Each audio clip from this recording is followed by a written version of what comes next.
For thousands of years, humanity believed it was young, a species that had just stumbled into the stars, fumbling with rockets, dreaming of touching distant worlds. Earth's history books told tales of apes turning into men, men building fires, and civilizations slowly rising from the mud. Nobody remembered anything different. Nobody suspected the truth buried deep within their blood, their bones, their very souls. That truth was about to wake up, and it would wake up angry. The Alvari came first, a race of sleek, silver-skinned beings who sailed through space with ships larger than cities. They had watched Earth for centuries, studying the humans like they were insects, weak, primitive, no threat at all. The Alvari didn't see a warrior race. They didn't sense the silent power sleeping under human skin. All they saw were farmers, builders, dreamers, easy prey. On the first day, the Alvari ships appeared over Earth's skies. They hovered like shadows, blocking out the sun in dozens of cities. The world's armies scrambled jets, fired missiles, but it was useless. The Alvari tech was centuries ahead. Shields rippled as human weapons simply bounced off, like pebbles thrown at a mountain. In less than 12 hours, every government had surrendered. Humanity kneeled. They didn't even fight. The Alvari laughed. They sent their diplomats down to accept Earth's surrender. Cameras from every news station broadcasted the moment. The alien commander stepping onto the White House lawn, smiling with rows of perfect, razor-sharp teeth. "We accept your surrender," he said, voice smooth and cruel. "You are ours now." And for a while, it seemed like he was right. Earth was divided into sectors. Humans were herded into labor camps. Scientists were forced to work under alien overlords, their discoveries stolen. Those who resisted were made examples of, publicly and brutally. Fear sank into every street, every home, every heart. But fear wasn't the only thing that grew. Somewhere deep in forgotten places, in ruins older than any human empire remembered, something stirred. It had waited for this moment. Not for years, but for ages. A part of humanity that had been hidden, locked away inside them like an ancient code. Their minds had been wiped clean long ago, but their blood remembered. And blood has a funny way of waking up when it smells war. It started small. In a mining camp in what used to be called Argentina, a young boy, no older than 10, stared at a guard too long. The alien struck him, a casual backhand that should have broken his neck. Instead, something broke in the alien's hand. Shattered bones, torn flesh, the boy's skin barely bruised. Before anyone could understand what had happened, the boy's eyes turned a deep, burning gold, and he screamed. Not in pain, in rage, the kind of rage that belonged to ancient kings and forgotten gods. The ground trembled. The alien fell back, screaming in terror as the air around the child grew heavy and thick, crackling with invisible power. That night, half the camp burned. It wasn't just one boy. Across the world, others like him began to change. Men and women, old and young. Something inside them was waking. Power they didn't understand. But that remembered. The Alvari were slow to notice. They were arrogant, blind with their easy conquest. But when the first Alvari city ship fell, ripped apart by a group of humans with no weapons except their bare hands, panic spread like wildfire. Reports flooded in. Guards found butchered patrols, alien bodies torn limb from limb, entire outposts abandoned. Alien commanders demanded explanations. None came. Their scientists scanned the humans, searching for mutations, diseases, anything to explain it. They found nothing. Or rather, what they found scared them too much to share. The humans were not evolving. They were remembering. The truth hit the Alvari leadership like a hammer. Earth's people weren't new to the galaxy. They weren't weak.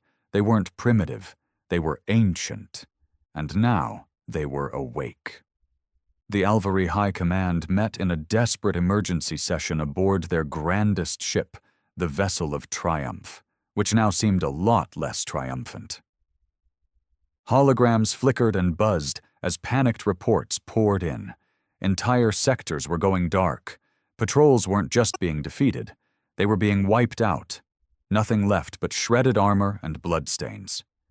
Commander Krelvas, who had once declared Earth's conquest a ceremonial sweep, now trembled with a cold dread. He slammed his claws against the war table, his voice cracking. How? How could we have misjudged them so badly? None of his officers answered. What could they say? For decades, the Alvari believed they were the apex race, that humanity was a backwater accident. But now, that illusion was crumbling fast.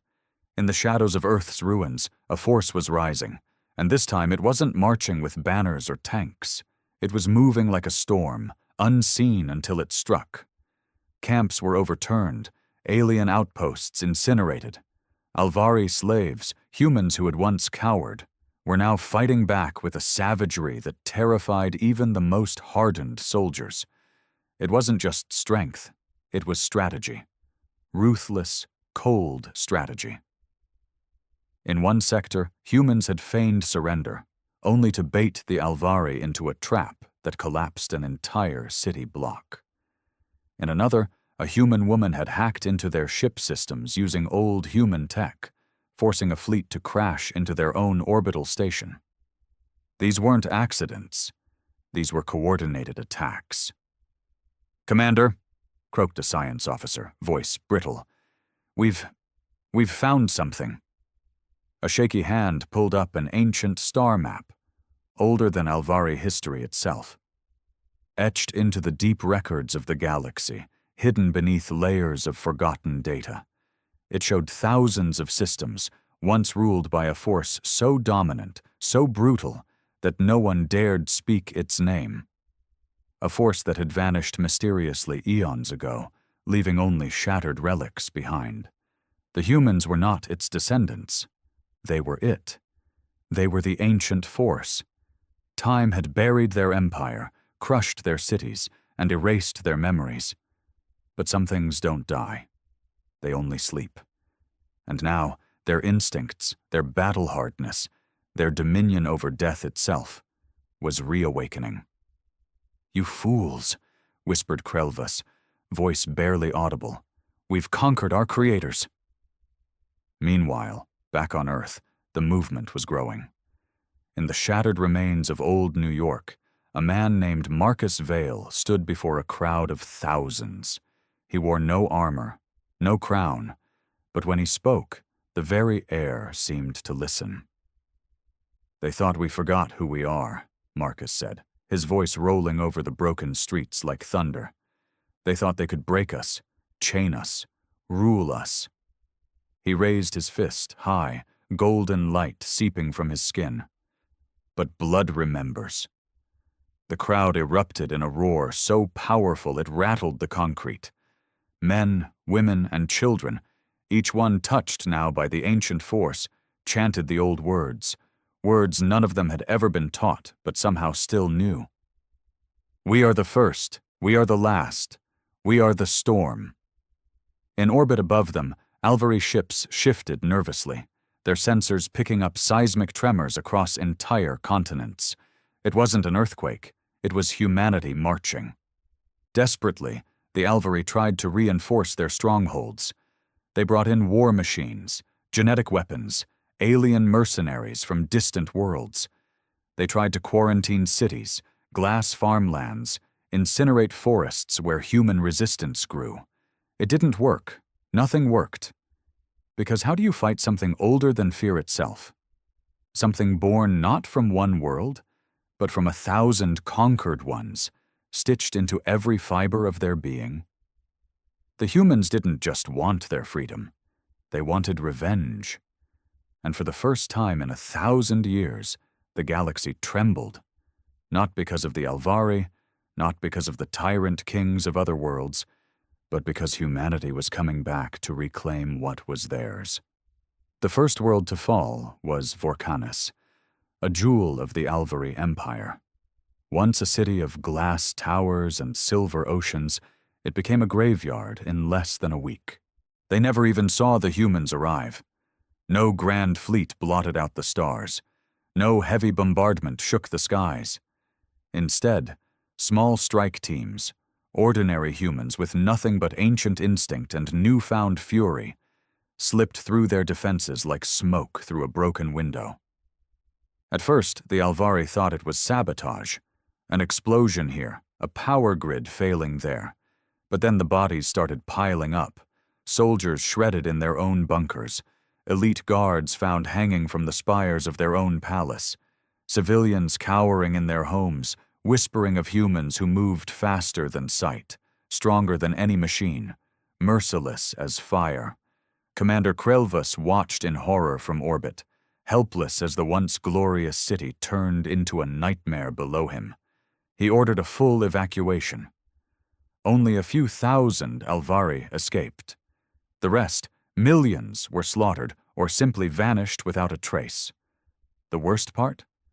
No human ships ever landed. No alien weapons were used. Humanity had taken back a world with nothing but their bare hands, their minds, and the savage hunger of something that had slept for too long. From Vorkanis, the fire spread. Within 3 months, 14 Alvari colony worlds fell. Sometimes violently, sometimes without a single shot fired, just the eerie disappearance of every Alvari life form, leaving their cities standing silent and empty, like tombstones. Whispers grew across the galaxy. They are the forgotten kings. They have returned to finish what they started. They were never gone. They were just waiting. Panic spread among the Alvari leadership like rot through a dying tree. Alliances they thought secure began to fray. Their vassal races, the ones they had enslaved for centuries, suddenly remembered that humanity had once ruled them too. And unlike the Alvari, many of these races saw a new chance for survival by switching sides.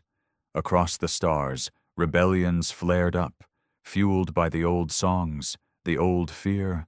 Entire fleets mutinied. Slave armies turned their guns on their masters. The Alvari found themselves surrounded, hunted, abandoned by the very power they had once held like a noose around the galaxy's throat. On Earth, Marcus Vale gathered the first real council of the awakened humans. It was held not in a grand palace, but in the ruins of an old cathedral, half buried under ivy and broken stone. "We're not just fighting for Earth," Marcus said, standing before the others. "We're fighting for everything they stole from us." Around him, men and women who once lived ordinary lives, teachers, doctors, soldiers, farmers, now sat with eyes like molten gold. Each of them wore the memories of battles they had never lived, victories won by ancestors they had long forgotten. They remembered now. And with that memory came something more terrifying than any alien superweapon. Purpose. A young woman stepped forward. Aria Lorne, once a university student, now a strategist whose plans had toppled 3 Alvari colonies. "We cannot just defeat them," she said, her voice cutting through the air like a blade. "We must erase them, remove every trace they ever existed. Only then will the galaxy remember who its true rulers are." The council agreed. It wasn't hatred driving them. It wasn't even revenge anymore. It was destiny. Humanity hadn't been born to kneel. They had been born to conquer. They had been kings, and kings they would be again. Above them, in the blackness of space, a new fleet was taking shape.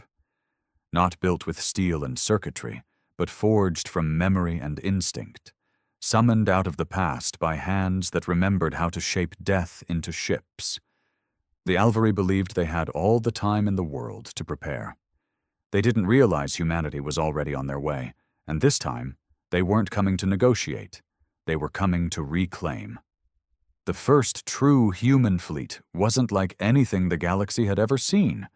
It wasn't shiny, sleek, or clean like the Alvary's proud ships. These vessels were jagged, brutal things, pieced together by instinct more than design, pulled from the ruins of ancient memories. They moved like predators through the black. No lights, no signals. Silent. Deadly.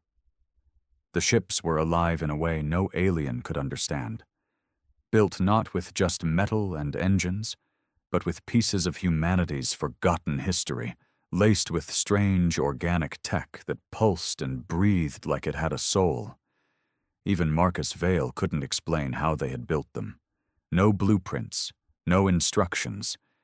It was as if, deep down, their hands knew what to do. The fleet's target was simple: the Alvary's homeworld, Elindra, the heart of their empire, the place where humanity's chains had first been forged. The Alvari, desperate and terrified, had fortified Elindra with every weapon they had left. Orbital defenses, magnetic mines, fleets of mercenaries who had been promised untold riches if they could hold the line. When the first human ships appeared out of the void, there was no declaration of war, no demands, no negotiation. There was only silence, and then chaos. The Alvari defense grid opened fire immediately, throwing a wall of plasma, missiles, and energy blasts towards the invaders. It should have shredded them. It should have torn the human ships apart in seconds. It didn't. The human vessels moved between the shots with a precision that didn't seem possible. They shifted, bent, and sometimes simply vanished, reappearing inside the Alvari lines like specters. Where the Alvari fought with fear, humans fought with fury, and worse, something was happening to the Alvari crews. Fear wasn't just slowing them, it was killing them. Their systems glitched, their targeting computers failed, communications broke down, officers turned on their own men, hallucinating enemies that weren't even there.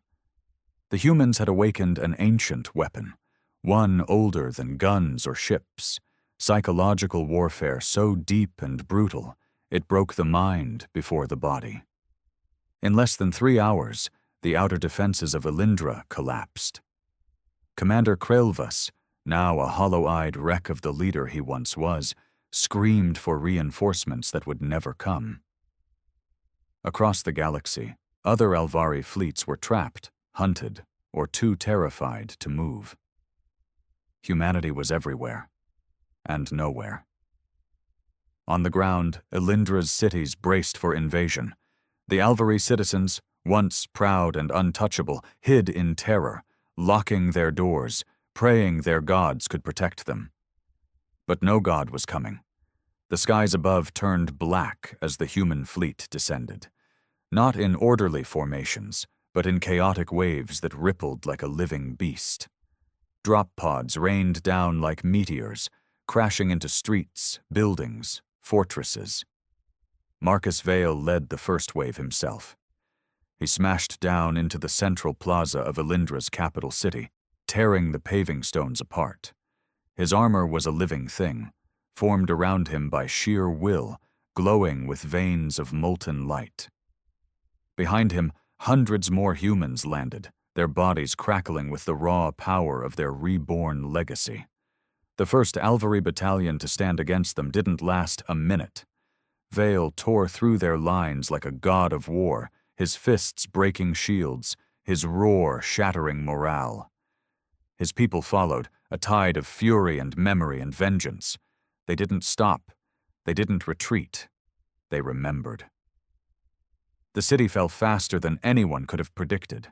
Alvari generals either fled or killed themselves rather than face capture. Their proud banners were ripped down, their monuments crushed under human boots. At the top of the high spire, the Alvari's center of government, Marcus Vale stood before the terrified remnants of their leadership. A handful of trembling officials, their silver skin pale with terror. "You thought we were a mistake," Vale said, voice low and cold. "You thought we were an accident." He took another step forward. The ground cracked under his feet. We are the storm your ancestors fled from." He raised his hand, and the high spire shattered into dust with a single gesture. The war for Elindra was over, but humanity's war for the galaxy was just beginning. The fall of Elindra sent shockwaves across the galaxy. To the oppressed, it was a signal of hope. To the powerful, it was a death sentence. But Marcus Vale and his awakened brethren weren't content with burning the Alvari cities and leaving the ashes behind. They knew something deeper was hiding beneath the Alvaris' empire, something that needed to be dragged into the light and destroyed. And they didn't have to dig very far. Beneath the golden streets of Elindra, hidden under layers of shielding and misdirection, was a network of massive underground vaults. At first, the humans thought they were bunkers, maybe storage for weapons, or secret escape routes. They were wrong. The vaults weren't for protection. They were prisons. Humanity found them by accident. A young soldier, Ethan Marr, chasing a fleeing Alvari officer, stumbled upon a disguised elevator shaft deep in the ruins of the high spire. He called it in immediately. Marcus led the response team himself. When the massive steel doors cracked open with a shriek of ancient metal, a wave of cold air rolled out, heavy with the stench of rot and despair. Lights flickered on, dim, red, almost reluctant. Inside, rows upon rows of containment pods lined the walls, stacked high like coffins. And inside those pods were humans, not dead, not alive, frozen, preserved, forgotten. Marcus stood frozen himself for a moment, his mind trying to comprehend what he was seeing. Some of the faces in those pods were ancient, worn and scarred in ways modern humanity no longer carried. Some wore armor that had long since crumbled into dust. Others looked almost modern, their faces young and peaceful, as if they had simply gone to sleep and never woken up. Thousands of them. Tens of thousands. Arya Lorne arrived, her golden eyes wide with horror. This is why they conquered Earth," she whispered. "This is what they were guarding." The Alvari hadn't just enslaved Earth to break humanity. They had preserved pieces of the old empire, hoarding them like trophies, studying them, fearing them, trying to make sure they never woke up. Marcus approached one of the pods, wiping the dust from the glass. Inside, a woman floated, her hair drifting like smoke, her face serene. She looked familiar somehow, not to Marcus personally, but to something deeper inside him. Like remembering a song you had never heard before. "She's one of the first," Arya murmured. "From before everything." They realized the horrifying truth at once. The Alvari hadn't just conquered humanity's body. They had stolen its past, its warriors, its kings, its gods. Marcus clenched his fists. "They buried us alive," he growled. "And when they couldn't kill us, they locked away the ones they feared most." Anger boiled in the room, thick and tangible. Every soldier, every awakened human in that vault felt it. A deep, primal fury, not just for themselves, but for what had been done to their ancestors. No more. Arya stepped forward, pulling a cracked interface panel from the wall. "I can wake them," she said, her voice trembling with rage and awe. "It's risky, but if we do it carefully, we can bring them back." Marcus didn't hesitate. "Do it," he said. As Arya and the tech teams began the delicate process of reawakening the frozen warriors, Marcus turned back to the others. His voice echoed through the cold, dead halls. "They stole our world. They stole our memories. They stole our blood." He paused, letting the weight of those words sink into their bones. "But they can't steal our future." One by one, the pods began to flicker. Lights turned green, vital signs spiked. Faces that had slept through centuries, through eons, began to stir. Fists clenched, eyes snapped open, golden, burning, filled with ancient fury, They were waking. The first, the original rulers of humanity's forgotten empire, were waking. And when they rose, the galaxy would remember why humanity had once ruled without mercy or fear. Above them, in the broken skies of Elindra, Alvari survivors tried desperately to regroup, to warn the rest of their crumbling empire. But it was too late. Humanity was no longer just rebelling. They were resurrecting. The first of the ancient warriors stepped out of her pod with a hiss of freezing air, her bare feet hitting the cold floor like the drumbeat of an ancient war. She was tall, taller than any modern human, her body marked with swirling tattoos that pulsed faintly under her skin, glowing in rhythm with her slow, measured heartbeat. Her name, once whispered in forgotten legends, came back to her lips the moment she opened her eyes. "Sira Valen," she said, her voice low and rough from centuries of silence. Marcus Vale stood before her, humbled without knowing why. Every part of him, every instinct bred through lifetimes, told him to kneel. This woman wasn't just a soldier. She was a queen, a general, a living weapon molded from the peak of humanity's ancient dominion. Sira's golden eyes scanned the ruined vault. The humans gathered around her, the broken remains of the Alvari Empire overhead. She took in the shattered galaxy in one long, cold stare. "Who leads the blood?" she asked. Marcus hesitated, then stepped forward. "I do," he said. His voice didn't waver, but the weight of her gaze pressed down on him like gravity itself. For a moment, Sira said nothing. Then slowly she inclined her head. A bow of respect, not submission.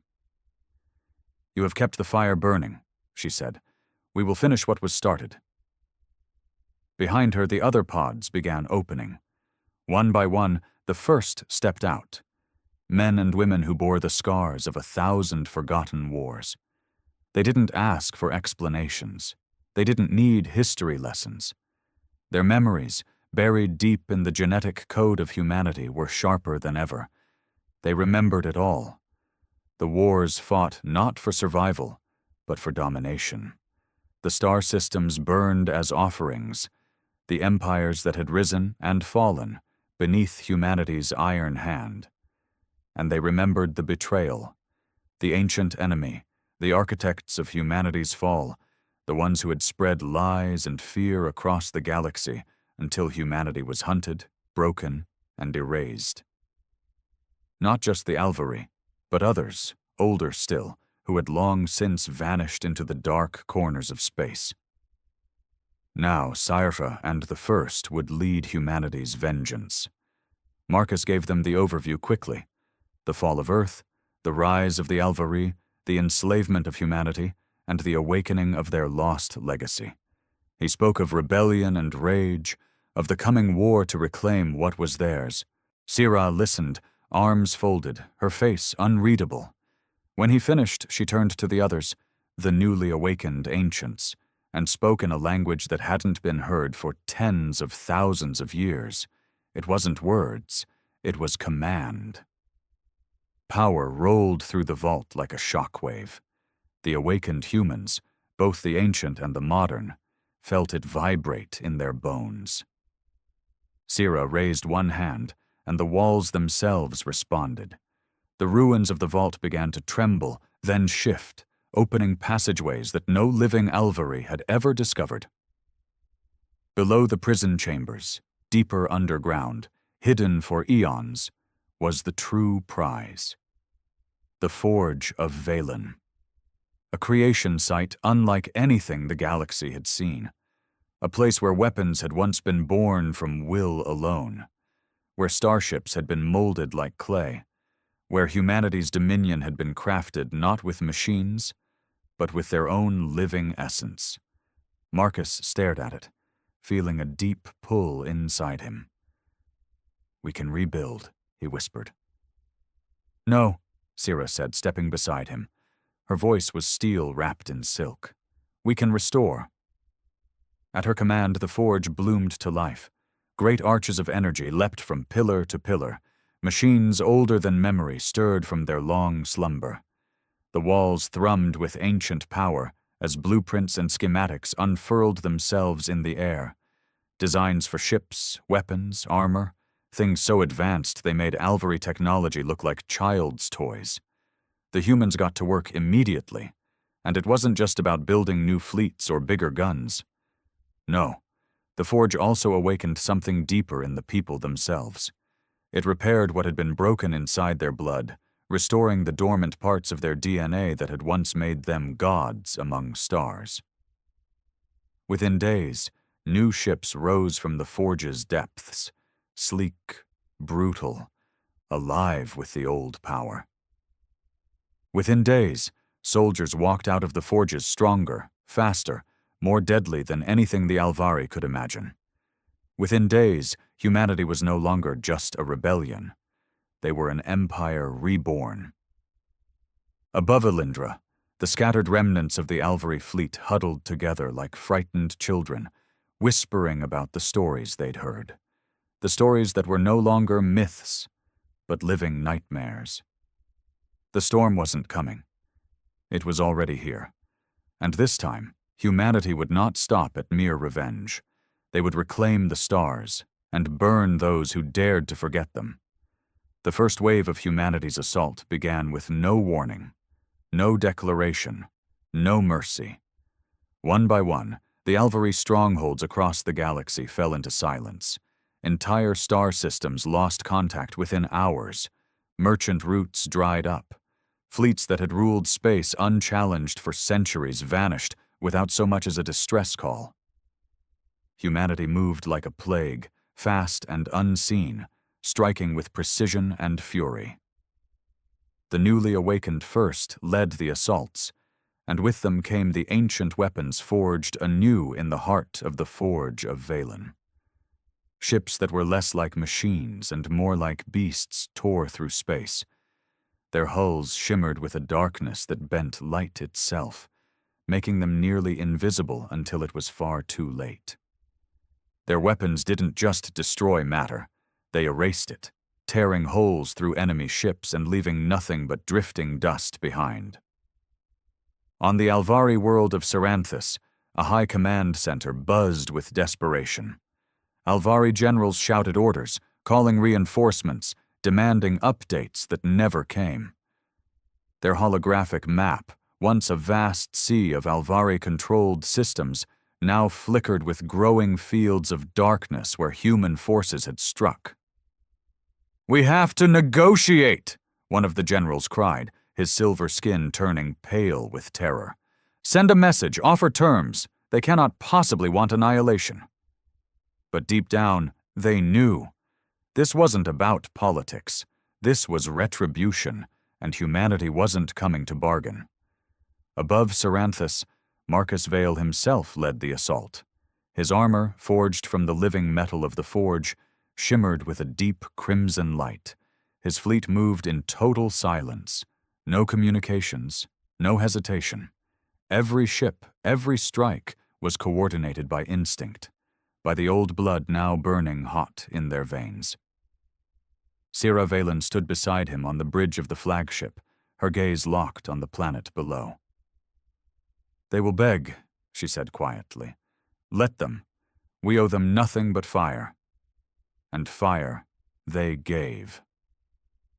The first strike disabled Saranthus's orbital defenses in minutes. The second ripped apart their fleet as it scrambled to flee. Drop pods hammered into the planet's surface, carrying not armies, but weapons designed to infect the very ground. Structures collapsed as the ancient nanotech spread like wildfire, consuming Alvari fortresses and factories in minutes, leaving nothing but silent craters. Human troops followed, swift and brutal, eliminating resistance before it even had a chance to organize. They didn't loot. They didn't enslave. They wiped the Alvari clean. This was not conquest. It was extinction. The Alvari tried to counterattack, but their fleets were outdated, slow, built for an enemy that no longer existed. The humans adapted faster than they could predict, shifting tactics mid-battle, overwhelming them before they could even understand the nature of the fight. Whole planets turned dark. Stations went silent. In less than 2 standard weeks, humanity recaptured more territory than the Alvari had conquered in 2 centuries. And it wasn't just human soldiers leading the charge now. The newly awakened ancients were joining the battle. On the battlefield of Ulnar Prime, a single ancient warrior, Kalen Morn, faced an entire Alvari battalion alone. He didn't carry a gun. He was the weapon. His body moved faster than thought, faster than sight. Where he passed, Alvari soldiers fell like wheat before the scythe. It was not a battle. It was a slaughter.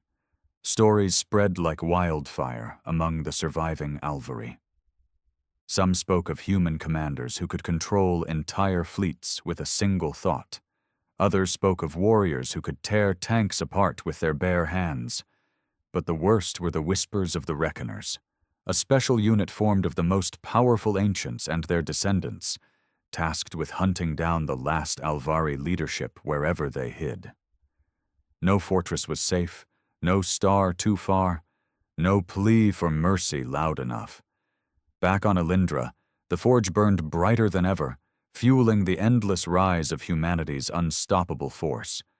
Marcus stood before the new banners, black and gold, bearing the ancient symbol of humanity's first empire, a roaring beast with stars caught in its jaws. "The galaxy forgot who we were," Marcus said to his gathered forces, his voice carrying across the entire assembled fleet. "They will remember." His words were simple, but they struck deep into the hearts of every soldier, every ship, every human who had once thought themselves weak. Because they were not weak. They were the first, they were the last. They were the storm that would sweep clean the stars. And nothing, not the Alvari, not their allies, not any ancient enemy hiding in the dark, could stop what was coming. The last stand of the Alvari happened on the world of Caervanis, a fortress planet once considered invincible. Entire mountain ranges had been hollowed out into weaponized citadels. Oceans churned with automated naval fleets. The skies were thick with defense drones and battleships, layered over each other like scales on an ancient beast. It didn't matter. The humans came anyway. They didn't come with warnings or ultimatums. They didn't broadcast terms of surrender. They simply appeared, thousands of ships dropping from the blackness of space, swarming across Caervanis like a living, breathing storm. And the galaxy watched. Every species, every government, every coward hiding in their corners of the stars, tuned their systems to the live feeds pouring out of Caervanis. They watched humanity move with a precision and rage so pure it almost didn't seem real. It wasn't just war anymore. It was judgment. Marcus Vale stood aboard his flagship, the Revenant's Crown, eyes locked onto the massive fortress city that dominated the northern hemisphere. Behind him, Sira Valen and the other first stood like silent gods, their armor pulsing with a deep inner fire. "This ends today," Marcus said, and then he led them down. The battle was over before it truly began. The Alvari fought, but it was the fight of the dying, the desperate. Their ships fell from the sky like broken toys. Their fortresses crumbled under the weight of ancient weapons now wielded by angry descendants.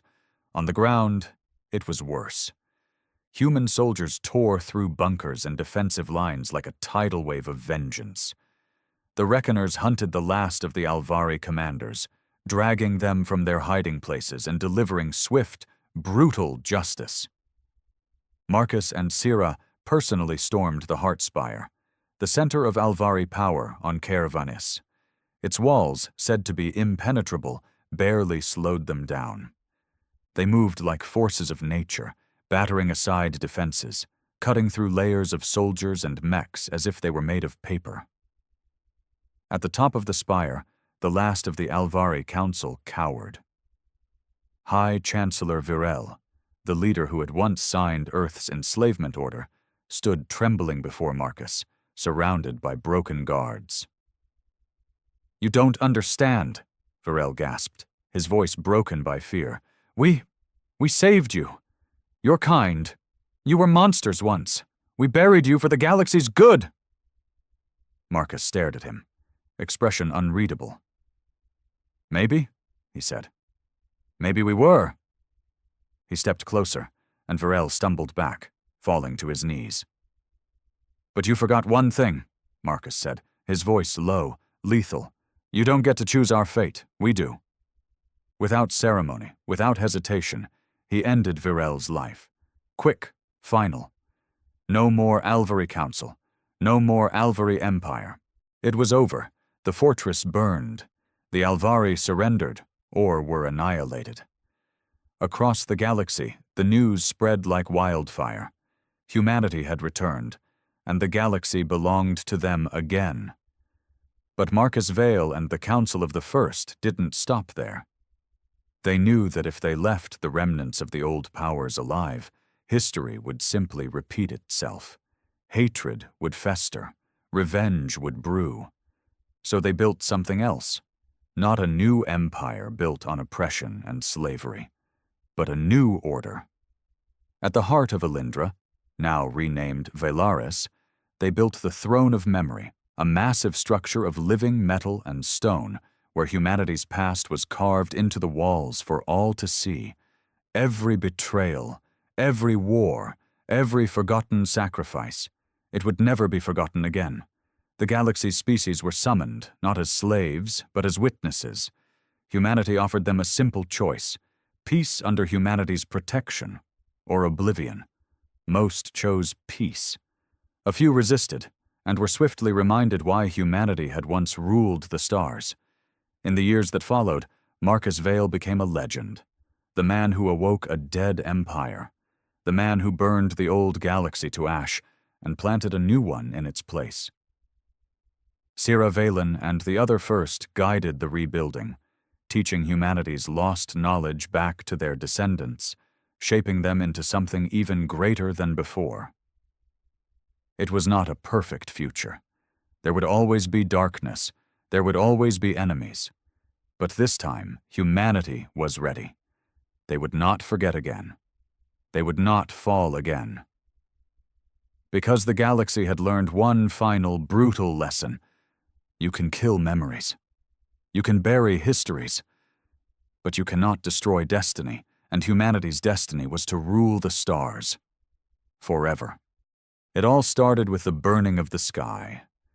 Nobody knew where they came from at first. One second, Earth was bustling like normal. Kids were going to school, workers were complaining about Monday mornings, and the old-timers were sitting in diners sipping bad coffee and talking about better days. Then the sky ripped open like some giant claw had shredded it, and the ships poured through. Big, ugly things made of black metal, humming with a sound that made your bones vibrate. At first, people thought it was just some weird atmospheric phenomenon. Maybe a government experiment gone wrong. It wasn't until the first city went dark, not from a power outage, but because something wiped it off the map, that everyone understood. This wasn't a glitch. It wasn't a mistake. It was war. They didn't talk to us. No message, no warning. They just started slaughtering. New York, Tokyo, Paris, gone. Entire cities erased like chalk from a blackboard. The world governments panicked, tried everything, fired nukes at the ships, scrambled every fighter jet in the sky. Nothing worked. Their tech was beyond anything we had. Every missile got shot down mid-air. Every jet got fried before it even reached the enemy. People started losing hope fast. You could feel it, a heavy sort of fear that crawled into your bones and sat there, cold and thick. We were ants fighting a boot, and the boot wasn't even bothering to look down. It might have ended there. Earth might have just been another broken world to add to their collection. If it wasn't for one simple fact: humans don't quit, not when it matters, especially not when we're cornered. They attacked a small town in Montana next. You wouldn't even find it on most maps. A blip. Nobody important lived there, no strategic value. But what they didn't know was that in that little forgotten town lived a retired engineer named Marcus Lane. And Marcus had spent 30 years designing weapons for the military. Weapons he wasn't supposed to talk about. Weapons that were so dangerous, most governments had buried them deep underground, afraid of what might happen if they ever got used. When the ships came to his town, Marcus didn't run. He didn't hide. He climbed into the basement where he kept his bad ideas and got to work. It took him 3 days. 3 days of welding and wiring and cursing under his breath. Meanwhile, the world was burning. More cities gone. Billions dead. The invaders still didn't say a word. Just kept stomping on us like we weren't even worth the trouble. Then, Marcus finished. The device looked like a giant, rusty satellite dish bolted to a half-broken pickup truck. It didn't look like much. Honestly, if you saw it, you'd think it was a junkyard project made by some drunk redneck trying to get better TV reception. But when he turned it on and pointed it at the nearest ship, the sky itself seemed to crack. One pulse, one single shot. The alien ship didn't explode. It didn't crash. It ceased to exist. Not a scrap of metal fell, not a flicker of flame. 1 second it was there, this huge, terrifying war machine, and the next it was just gone. Like it had never been real in the first place. The rest of the ships stopped moving. You could almost hear their confusion. For the first time since they arrived, they hesitated. Marcus grabbed an old CB radio, rigged it into the dish's control panel, and broadcast a message straight into the invaders' communication network. His voice, rough and shaking but clear as a bell, went out across the stars. Earth to the invaders, attack again, and face total annihilation. Silence stretched for what felt like forever. Then, like a tide pulling back, the ships turned. Without a sound, they retreated into the hole they'd torn in the sky. Within minutes, they were gone. The tier sealed up behind them, leaving only clear blue above. The world was still smoldering. Millions were still mourning. But for the first time in what felt like forever, there was hope too. Because Earth had given them a warning. And this time, we meant it. After the last of the alien ships vanished, the world didn't just breathe a sigh of relief. It gasped like a drowning man finally breaking the surface. People spilled into the streets, some laughing hysterically, some crying, others just standing there, staring at the sky like they couldn't quite believe it was over. News anchors stumbled over their words, desperately trying to explain what had happened, but no one had a clue. All they knew was that the killing had stopped. For now. But Marcus Lane knew better. Sitting in the battered pickup truck, staring at the smoking, humming dish bolted to its roof, he knew it wasn't over. Not really. It was just the beginning. He hadn't beaten them. He'd scared them. And fear was a temporary thing. They'd be back. Smarter. Angrier. The problem was, Earth didn't have another Marcus Lane hiding in every town. And worse, nobody had a clue how the device he built even worked, including Marcus himself. He had thrown together old scraps of abandoned military projects, wild theories banned for being too dangerous, and a few lucky guesses fueled by pure desperation. It was a miracle the thing hadn't just vaporized him when he fired it, and now the world's leaders wanted it. Within hours, helicopters thundered over Marcus's little town.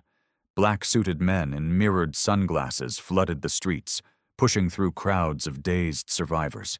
They didn't come offering thanks or help. They came with orders, confiscation, dissection, control. A team from the United Nations, the United States government, the European Union, even some groups Marcus had never heard of, all descended on him like vultures. They demanded he hand over the device. They waved legal papers, threatened him with charges, tried to talk about global security. Marcus just sat on the porch of his crumbling house, a shotgun resting lazily across his lap, and didn't say a word. For 2 days, they argued. They tried everything: persuasion, bribery, intimidation. Some even hinted that accidents happen when people don't cooperate. Marcus smiled at that, a tired, broken smile. "You think you scare me?" he said once, staring down a man with too many medals pinned to his chest. "I stared into the end of the world, saw it looking back at me. You're just ants screaming at the boot." When they finally realized he wasn't going to give them the weapon, they made their move at night. Black helicopters, masked soldiers, silencers clicking into place. No witnesses, no trial. Just a neat, quiet removal. They didn't expect the whole town to be waiting for them. Every man, woman, and child armed to the teeth. Hunting rifles, shotguns, even homemade Molotovs clutched in shaking hands. 1,000 people who had lived through hell, who had seen their cities burn, and decided they weren't going to bow to another master. Not alien, not human. The soldiers hesitated. Orders crackled over radios. Someone screamed. A shot rang out. It didn't matter from which side. And chaos exploded. It was a massacre, but not the one they expected. The town fought like cornered wolves. They knew every back alley, every hiding spot, every ridge and tree and hill. And they fought dirty. Guerrilla warfare straight from the history books. Homemade traps, hit-and-run tactics. In the end, the government soldiers limped away, battered and broken. They didn't get the device. They didn't even get a body count.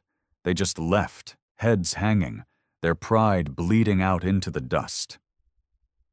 And the world? The world watched it all unfold on 1,000 shaky cell phone videos, uploaded to every platform imaginable before the networks could bury them. Marcus Lane became a legend overnight, the man who saved the earth, and then told the powers that be to go to hell. And somewhere, beyond the stars, the invaders watched too. They saw a planet that didn't just survive, it fought back. It refused to be conquered.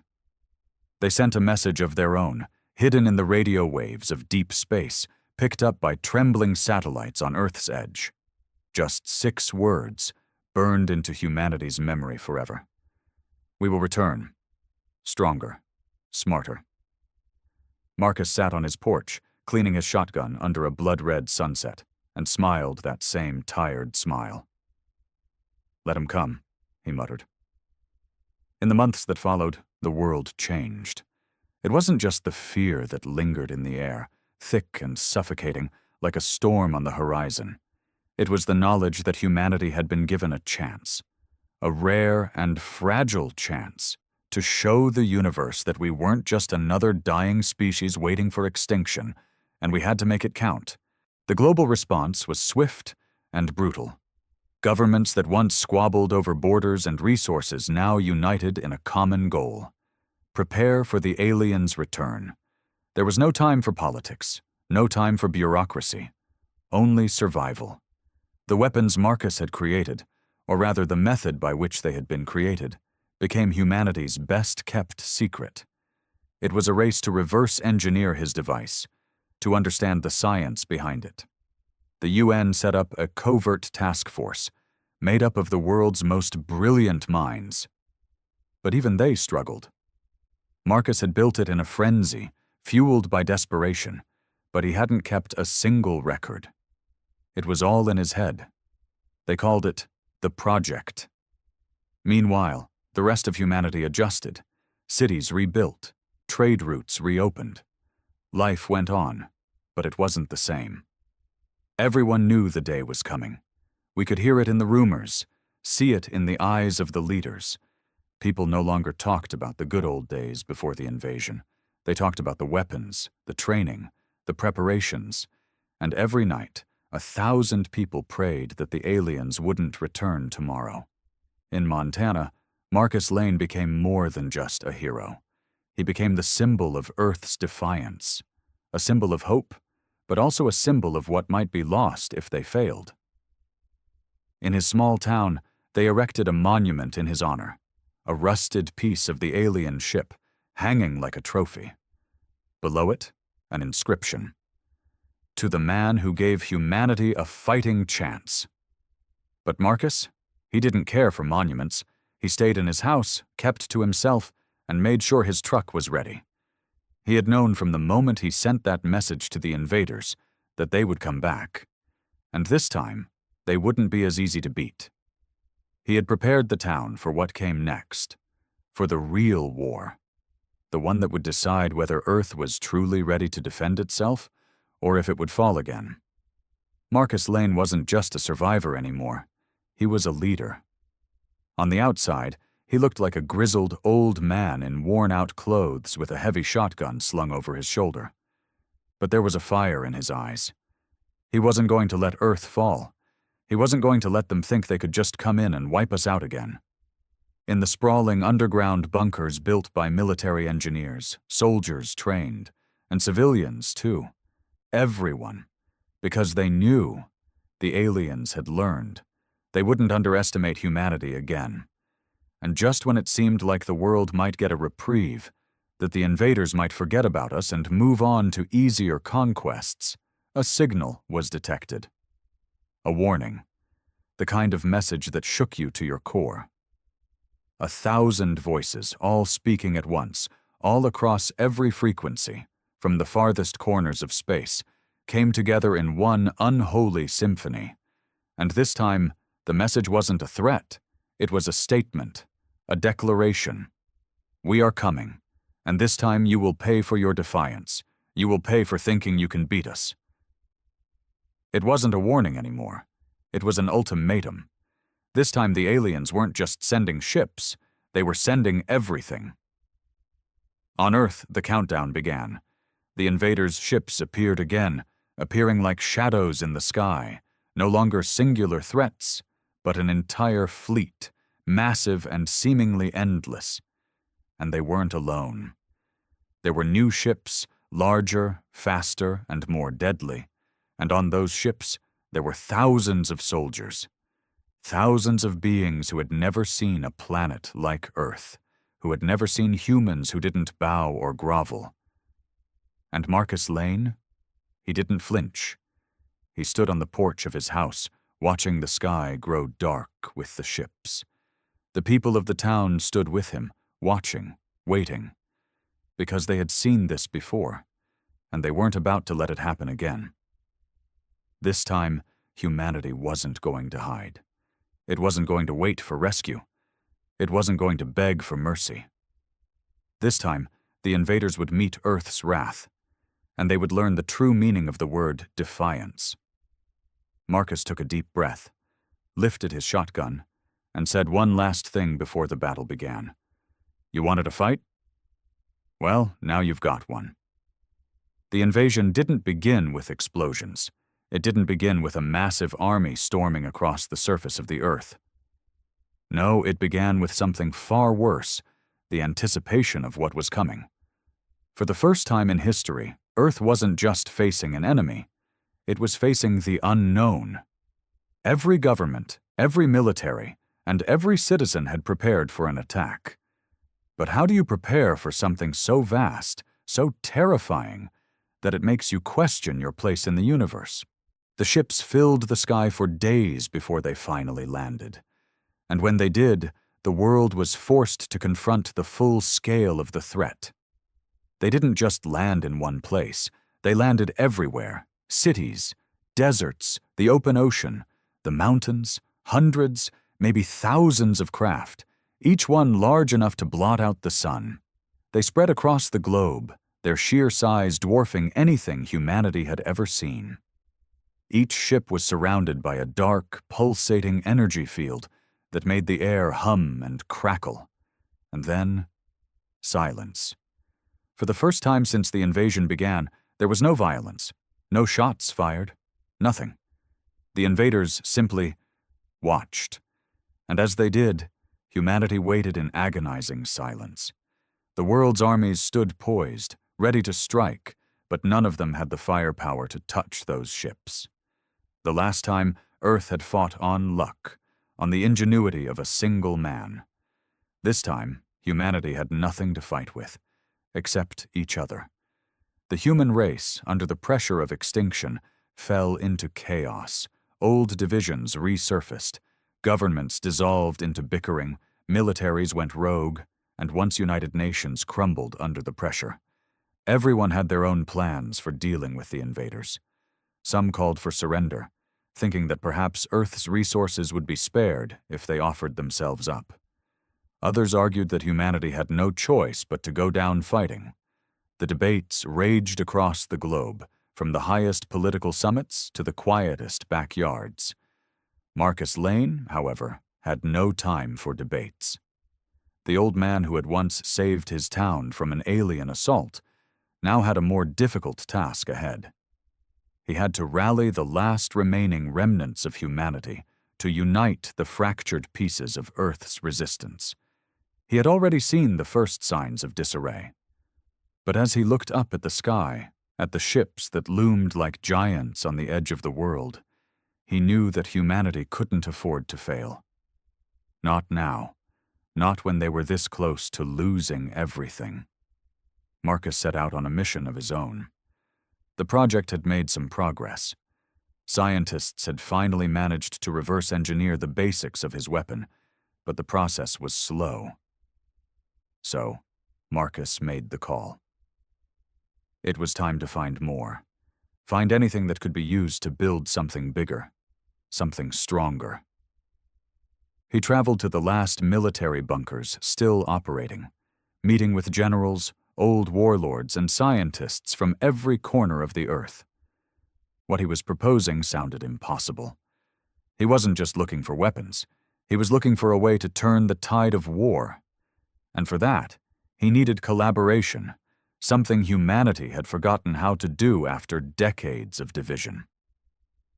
It took weeks, but Marcus began to see the first signs of unity, not because the world governments finally agreed, but because the people did.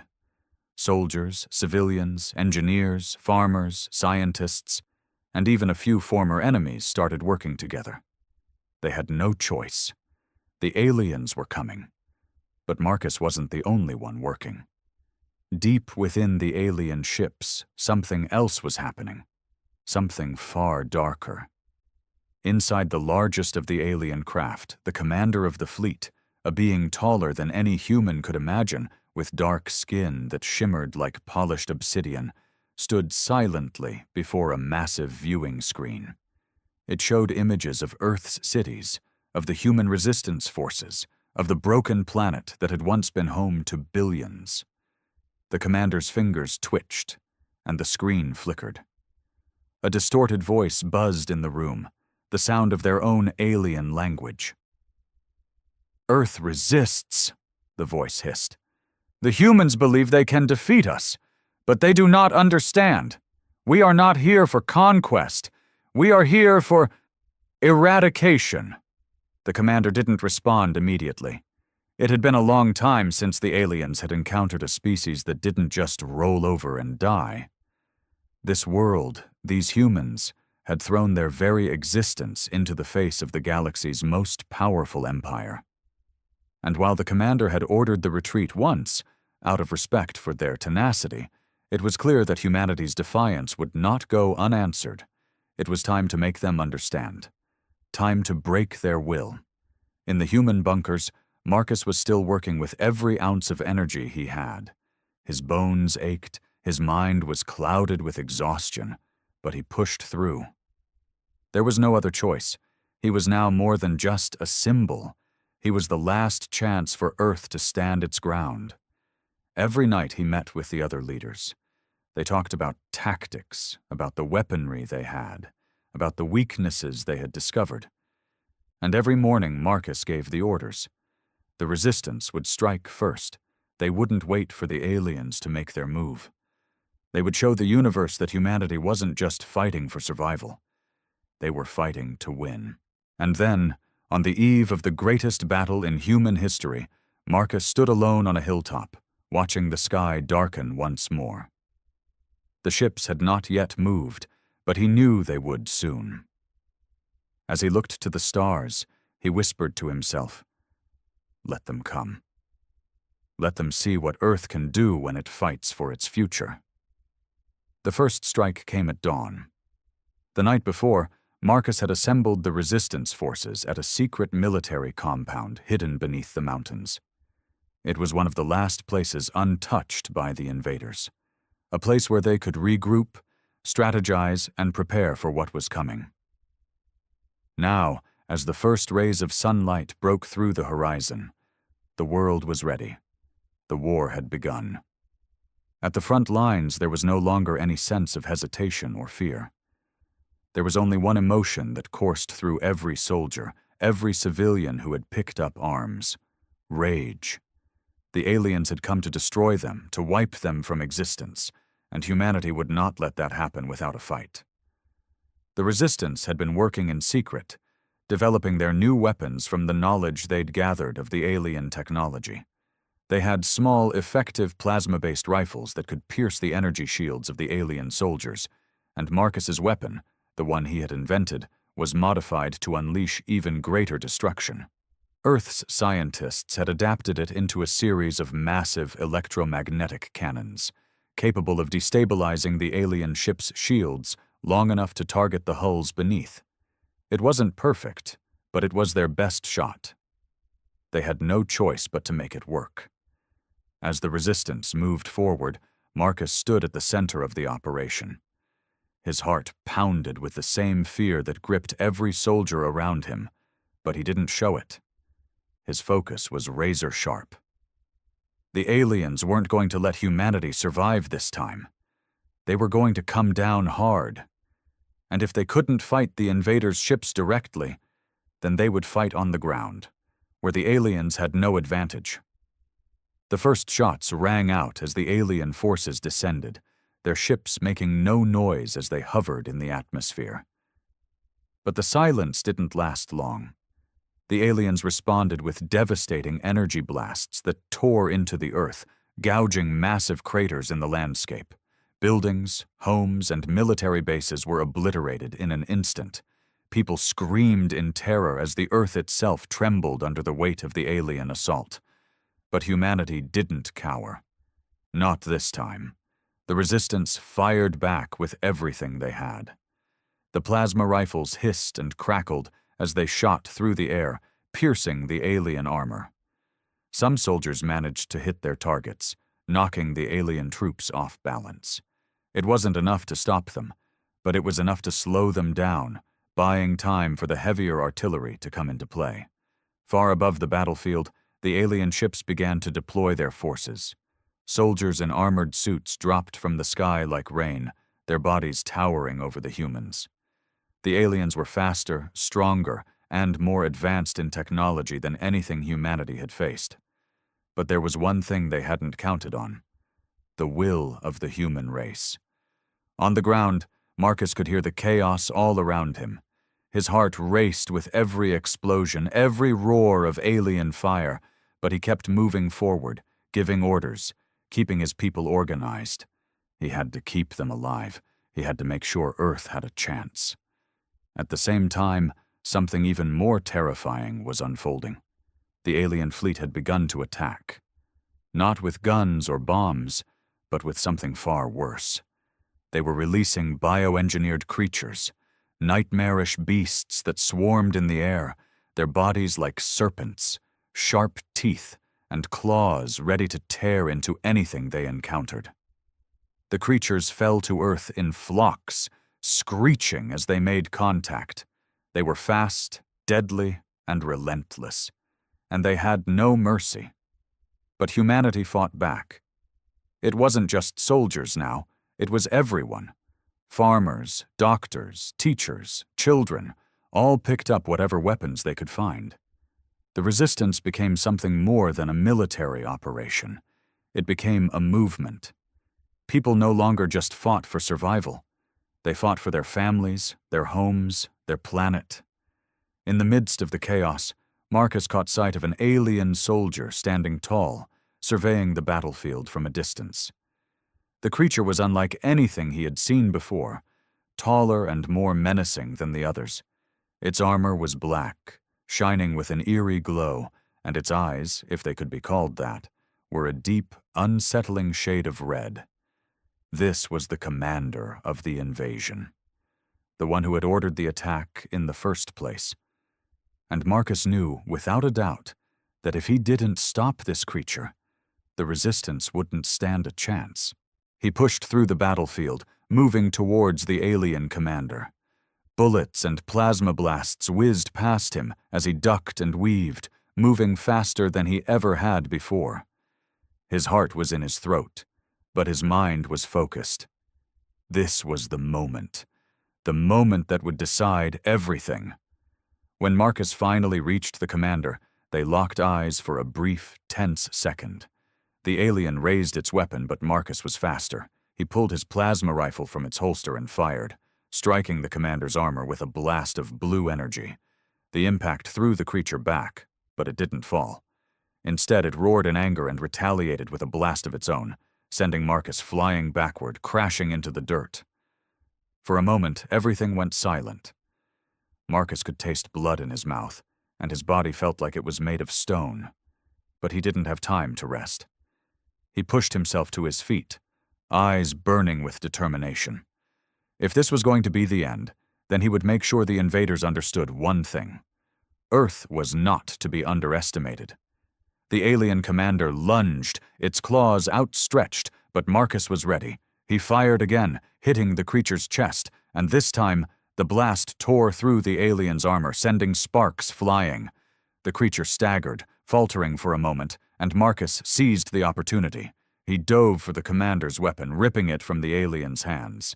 With all his strength, he swung the weapon around, striking the creature in the head.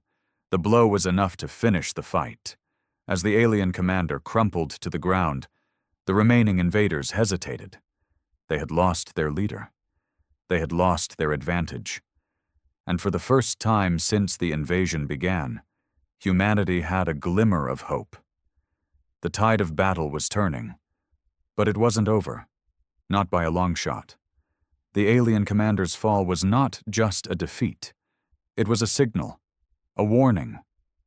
The remaining invaders, seeing their leader crumple beneath the weight of humanity's defiance, paused. In that moment of uncertainty, the battlefield seemed to hold its breath, but only for a moment. The aliens did not retreat, and humanity's victory was far from secure.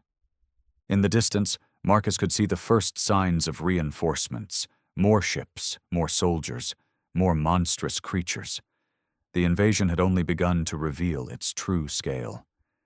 The alien army, though shaken by their leader's death, was far from defeated. They had lost one battle, but they would not lose the war. Marcus's pulse raced.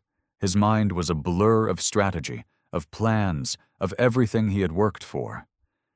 But there was no time to dwell on victory. He had barely a moment to catch his breath before the next wave came crashing down. With a roar, the remaining alien soldiers surged forward, their powerful frames cutting through the smoke and fire of the battlefield. The monstrous bio-creatures they had unleashed began to swarm again, this time in greater numbers. The resistance had no time to regroup. Soldiers fired their weapons, but the aliens advanced relentlessly, their shields absorbing the plasma blasts without hesitation. Marcus grabbed a nearby radio, his voice cutting through the chaos. "We need air support, now!" he barked, his words sharp with urgency. The radio crackled in response. "Air support is coming, but we're outnumbered. We need more time." Marcus clenched his jaw. Time was something they didn't have. Across the battlefield, the rest of the resistance was fighting valiantly, but it was clear they were outmatched. The alien technology, their speed, their strength, they were too much for humanity to handle alone. But that didn't stop the soldiers from fighting. Every soldier, every civilian, had one thing in common. They refused to give in. They refused to let their planet fall. And that determination wasn't just in the soldiers. Back at the command center, human leaders and scientists were scrambling to finish what Marcus had started. The electromagnetic cannons, the weapons, they weren't ready yet. The resistance was still relying on their smaller weapons, hoping for a miracle. But Marcus knew something had to change. He glanced at the sky again. The ships above were preparing their next strike. If they didn't hit back now, Earth would be lost. Then an idea hit him. Risky, dangerous, but it might just work. "Prepare the electromagnetic cannons. Aim for their ships," he shouted to the nearby soldiers, his voice shaking with the weight of the decision. "We're going for their command vessel. It's the heart of their fleet. Take it down, and the rest will fall." The soldiers looked at each other, some with confusion, others with disbelief. But they trusted Marcus. And when they saw the look in his eyes, they knew it was time. They couldn't afford to hesitate. A loud hum filled the air as the electromagnetic cannons powered up. Their energy surged, crackling with untamed power. Marcus watched, his hands tight on his weapon, as the cannons aimed toward the alien flagship hovering high above. There was a deep breath of anticipation, and then, boom! A blinding blue beam shot up from the cannons, hitting the alien command vessel square in the center. The ship shuddered, its shields flickering, but they didn't hold. The blast tore through the ship's defenses, causing massive explosions. The alien ship began to break apart, a catastrophic chain reaction spreading through its hull. For a brief, fleeting moment, the invaders hesitated again. But it was a moment of weakness, and the humans weren't about to waste it. The air support, led by the few remaining fighter jets left in Earth's arsenal, launched their attack. Guided missiles and bombs streaked through the sky, targeting the remaining alien ships and troops. The battle raged on. But just as humanity had begun to feel the stirrings of victory, the aliens revealed their trump card. From the shattered remains of the command vessel, a new figure emerged, a massive, towering being, far larger than any of the others. Its armor was a dark, shimmering red, and its eyes burned with an unholy fury. The creature was unlike anything the Resistance had ever faced. It was a warrior. The ground trembled as the being descended from the wreckage, its steps causing the earth to crack and splinter. It raised a weapon unlike any human had seen, its blade glowing with an eerie light. It was a blade capable of cutting through anything, capable of tearing through the strongest of human defenses. This was the commander of the commanders, the true leader. And it had arrived to finish what its predecessors had started. Marcus watched in horror as the giant alien approached, its steps shaking the ground beneath him. The last remnants of his team were already struggling against the relentless alien assault. His heart raced, but his mind, sharp and focused, found its resolve. The alien warrior raised its blade. It was coming for him. "Everyone fall back!" Marcus shouted, but it was already too late. The massive warrior charged, its blade slashing through the air with incredible speed. Marcus barely dodged, his instincts taking over, but the force of the creature's attack sent him sprawling across the ground. His vision blurred, but he refused to give in. The creature swung again. Marcus rolled to his feet, grabbing his plasma rifle, firing a few desperate shots. But the alien's energy shield absorbed them effortlessly, and it raised its blade to strike once more. It was a move he couldn't dodge. In a split second, something deep within Marcus snapped. He couldn't let it end like this, not after everything. In a desperate final move, he launched himself at the creature, using the last of his strength to leap into the air, narrowly avoiding the blade's path. With a yell of pure rage, he grabbed the alien's arm and pulled it toward him, twisting the creature's massive weapon from its hands. For the first time, the warrior faltered, and Marcus knew that this was his chance. "Die, you bastard!" he screamed, as he drove his weapon into the alien's chest, the blast sending the creature stumbling back. But it wasn't enough to kill it. The alien fell to its knees, a low growl escaping its throat as it fought to regain its strength. Marcus raised his weapon once more, knowing that this was it. This was the moment that would determine Earth's fate. The alien warrior's breath was heavy, labored, its dark, glowing eyes filled with a mixture of rage and disbelief. Marcus could feel the heat of its hatred radiating toward him, but he didn't back down. He couldn't afford to. Not now.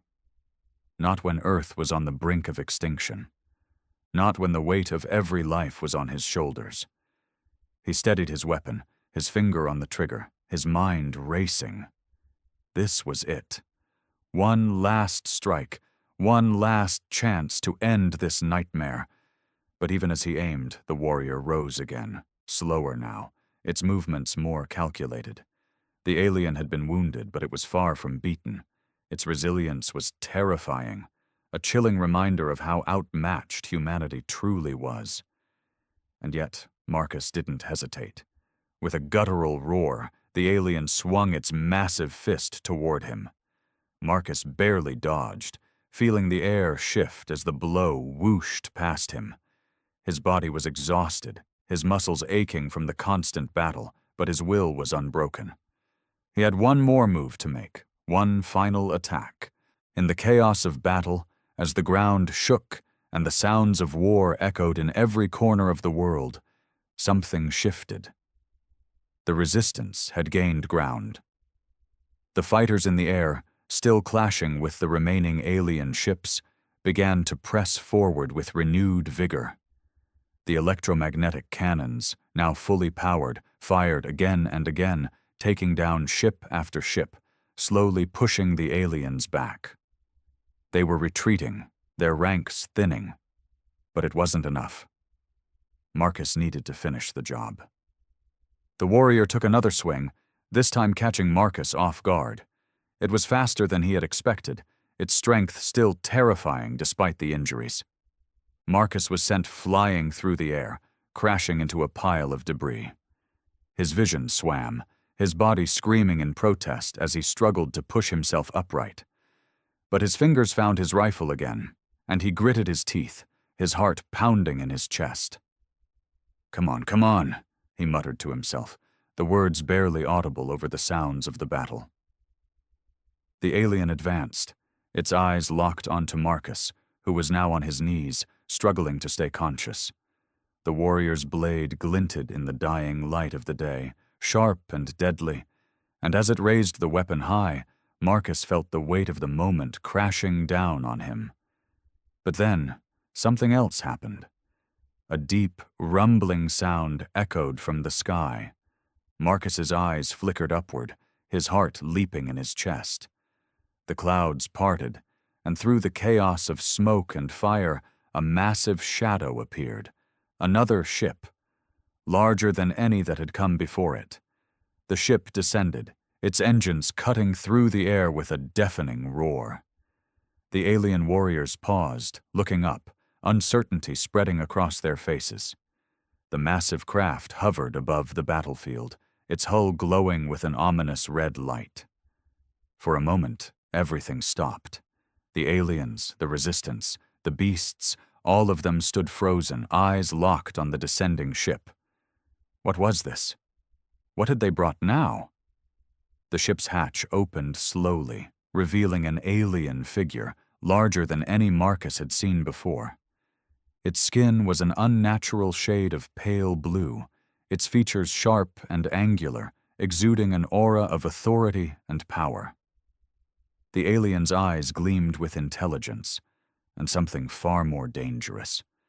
This wasn't just another soldier. This was the general, the true leader behind the invasion. It stepped down onto the battlefield, its eyes sweeping across the chaos.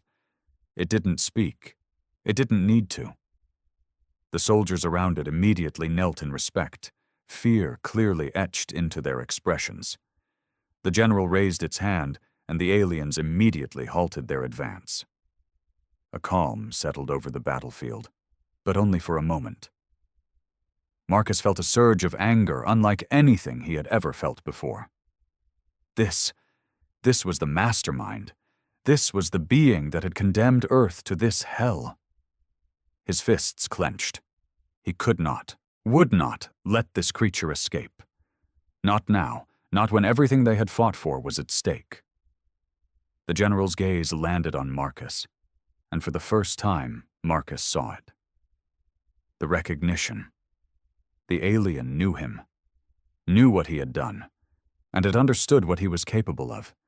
Its lips curled into a sinister smile. "You are the one who killed my lieutenant." The general's voice was calm, almost amused. "Impressive. But do you really believe you can stop this?"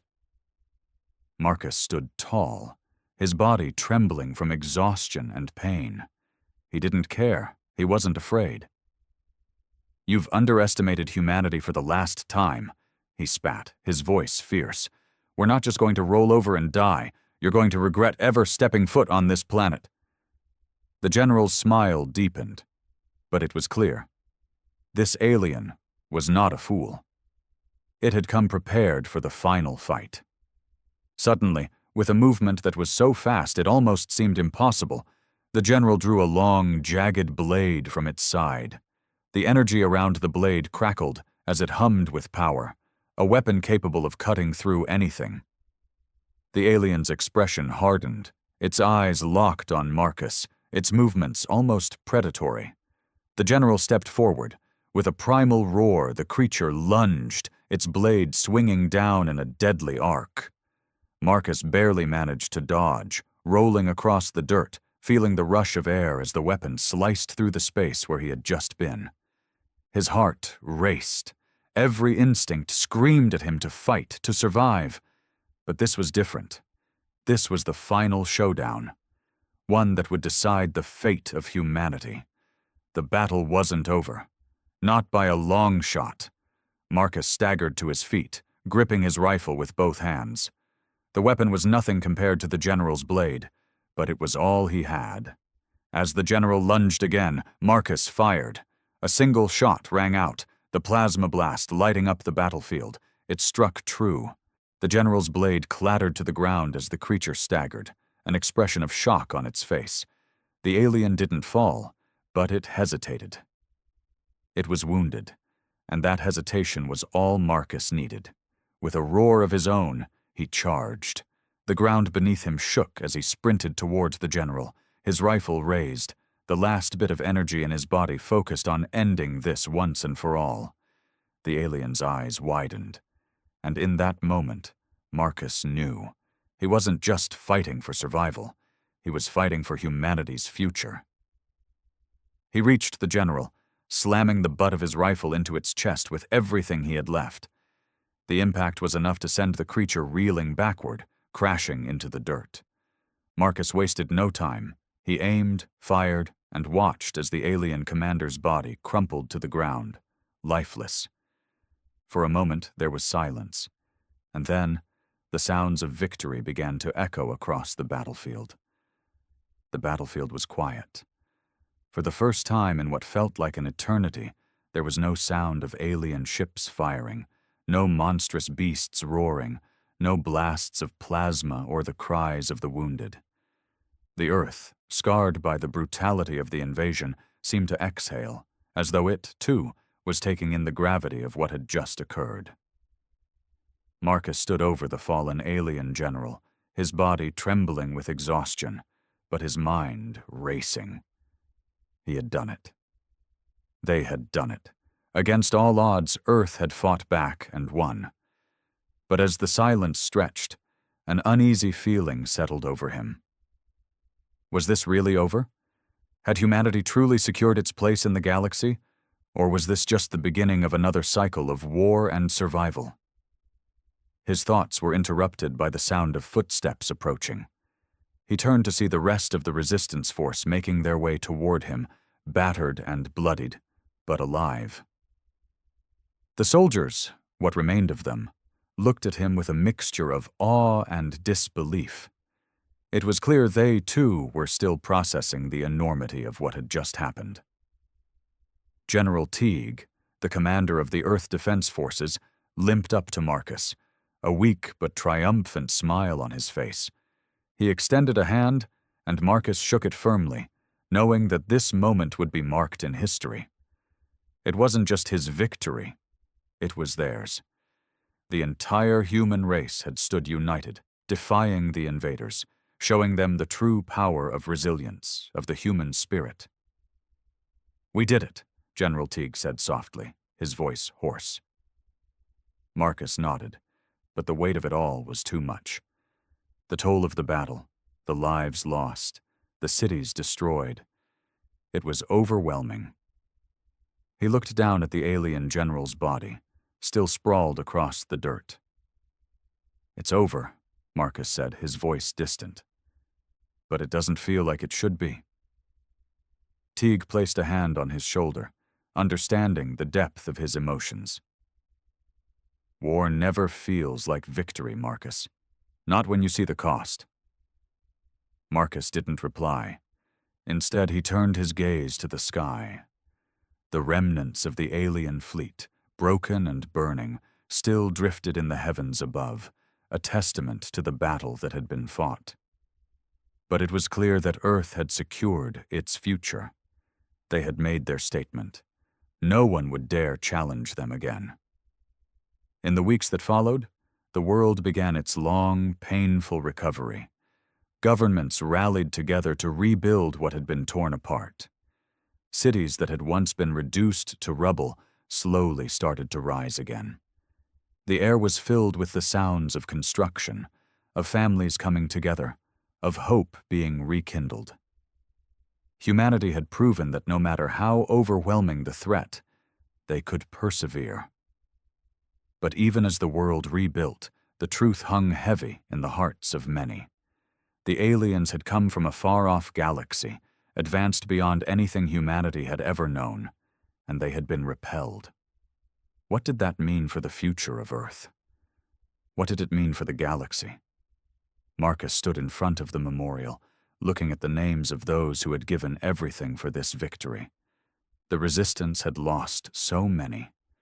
People he had known, people he had fought beside. He couldn't help but feel that they deserved more than just the empty words of thank you. They had given their lives for something much bigger than themselves, something that transcended borders, that united humanity for the first time in history. And now that unity had to carry forward. A voice interrupted his thoughts. It was General Teague again, standing beside him, looking down at the names etched in stone. "They were the real heroes," Teague said, his voice thick with emotion. "We might have led the charge, but it was the everyday people, citizens, workers, mothers, fathers, that made this happen." Marcus nodded. "We all played our part. But it feels like we're just scratching the surface. The war is over, but the galaxy is still out there. Who knows what else is waiting for us?" Teague sighed, a weary but determined look on his face. "We'll be ready. For anything. Humanity's greatest strength isn't our technology or our weapons. It's our will to survive, to keep fighting. That's what won us this war." Marcus smiled, but it was bittersweet. He knew that the world had changed forever. Humanity had proven itself. But at what cost? And now that the aliens knew the true strength of Earth, would they come again? Or had they learned a lesson too harsh to forget? "We'll keep fighting," Marcus said, his voice resolute. "For those we lost, for those we've yet to protect, and for the future we'll build. This isn't the end, it's just the beginning." As time passed, humanity started to change. No longer isolated and divided, Earth now had a shared purpose. People who had once fought for their countries, their own survival, now looked toward the stars with a new sense of unity. The threat of the alien invaders had done what nothing else had been able to. It had united the world in a way nothing ever could before. But even as the planets and the stars beckoned, Marcus knew that peace was fragile. The universe was vast and filled with unknowns. But Earth had proven something important. Humanity could fight back. Humanity would fight back. And as Marcus stood at the edge of the rebuilt city, looking up at the sky, he knew that Earth's message had been heard. The stars above were silent now, but the echo of Earth's defiance would be felt across the galaxy for generations to come. Attack again and face total annihilation. Humanity had spoken. The universe would listen. And Earth was no longer just a blue dot in the vastness of space. It was a force to be reckoned with,